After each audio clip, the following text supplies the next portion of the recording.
Hi, my name is Victoria White, and I have been growing Moringa oleifera out here in the desert outside of Tucson, Arizona, the Sonoran Desert, for about 4.5 years now. And it's been quite a learning experience. I will first tell you how I began to grow moringa. First off, my mother is Filipino, and moringa is a very common ethnic food among Filipinos. So she was born and raised in Hawaii, and my grandparents came over from the Philippines, and they always had in their backyard moringa trees. So she grew up eating moringa from as long as she can remember, and of course we would go visit my grandparents every summer in Hawaii, and I would get to eat moringa all growing up as well. So it was known to my mother and my grandparents just as a vegetable, and familiar with all of the scientific studies that have since been done on it. So anyway, I just knew it as a vegetable.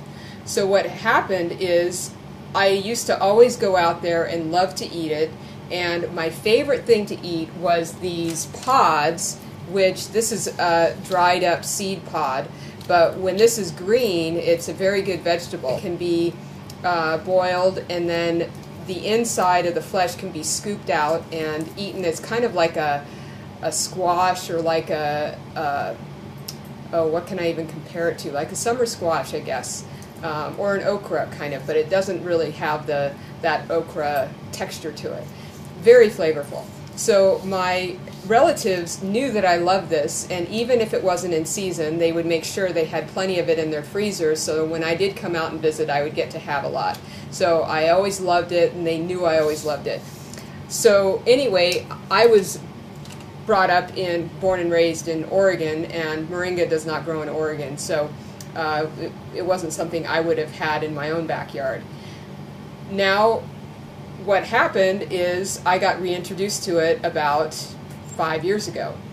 It has become popular as a health food, as a superfood, and has since had a lot of studies on it since the time I was growing up. And what happened was I was doing work for an internet television channel, and they sent me to go interview somebody who was growing this miracle tree, and he was using it to feed starving people in underdeveloped countries.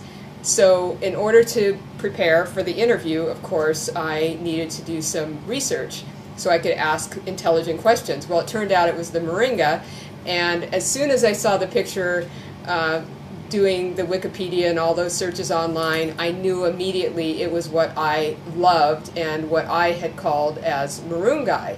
Moringai is one of the 300 different names for moringa, I came to find out, depending on which country, which culture you live.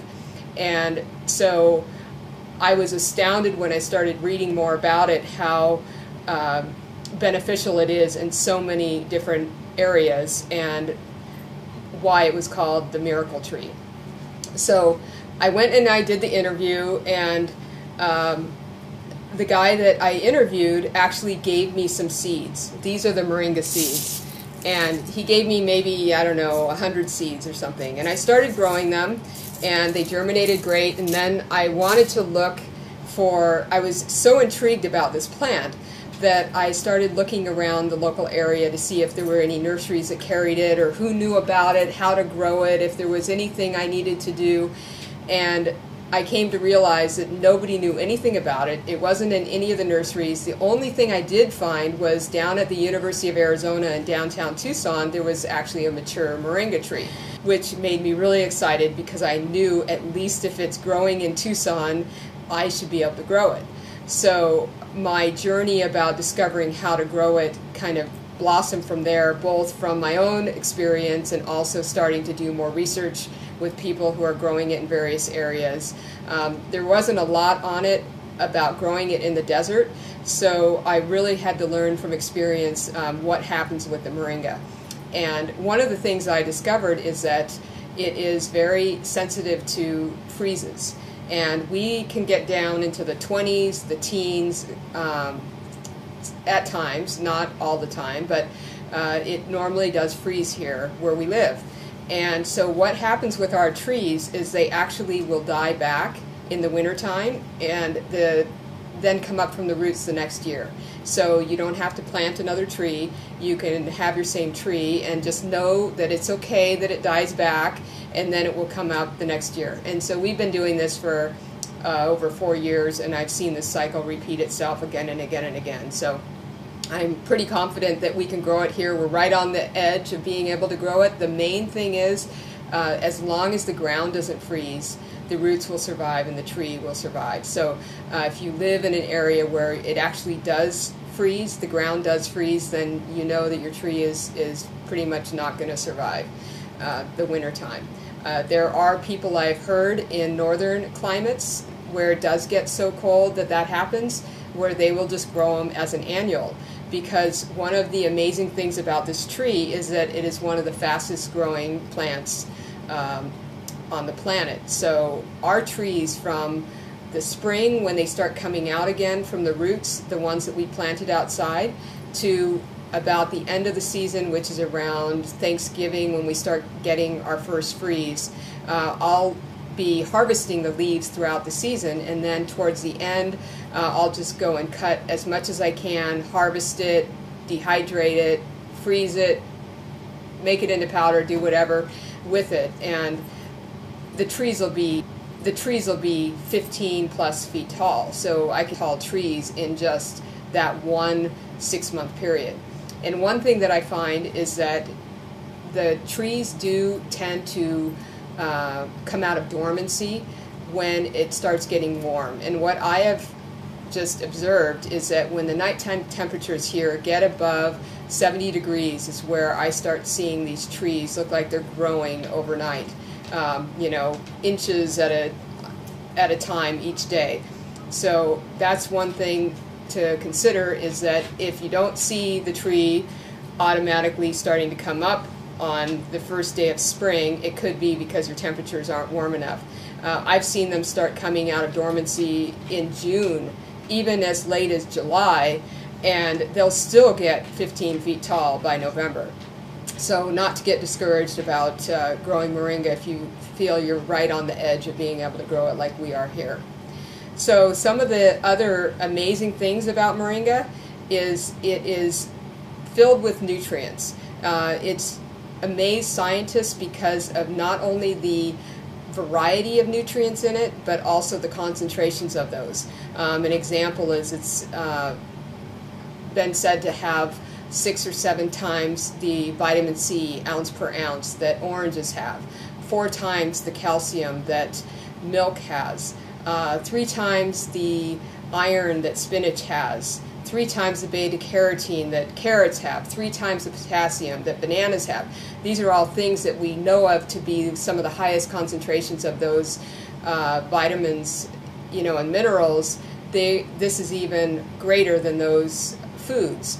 And for instance, one of the things, it has a lot of minerals, like it has selenium, and in order to assimilate selenium, you also need vitamin E. Well, it has both, so it synergistically works very well with all the different things it has to help them to absorb better.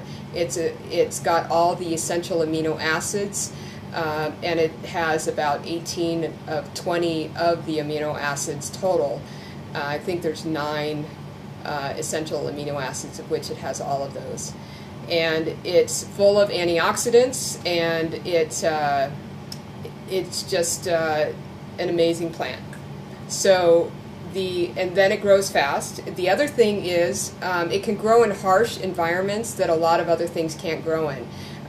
We get very hot in Arizona during the summers. It can be over 110 degrees, and I've seen other plants in our garden really start wilting and suffering. And the moringa trees, they love full sun. They do really well out in that heat, and it's amazing to watch them just looking like they're not stressed or totally healthy in that kind of environment. So it's the 2 things that you really have to look for as far as moringa goes is the cold, and you want to make sure you have well-drained soil. We have a clay soil here, And I do, when I plant a moringa tree, I put in amendments to get it to make sure it drains well instead of being a big muddy mess. And that can cause root rot if you do allow standing water to kind of be around the roots for too long. It can handle water every day though. In Hawaii, I know that my experience was afternoon thunderstorms practically every day, or afternoon rainstorms, and the moringa trees did just fine there, but they have a sandy type of soil and well drained, and that is the main thing. I have noticed that the more you water the plants, the faster they tend to grow. They also do really well in areas where you're putting other vegetables and other plants around. They fix nitrogen in the soil and help to fertilize the other plants that are around there.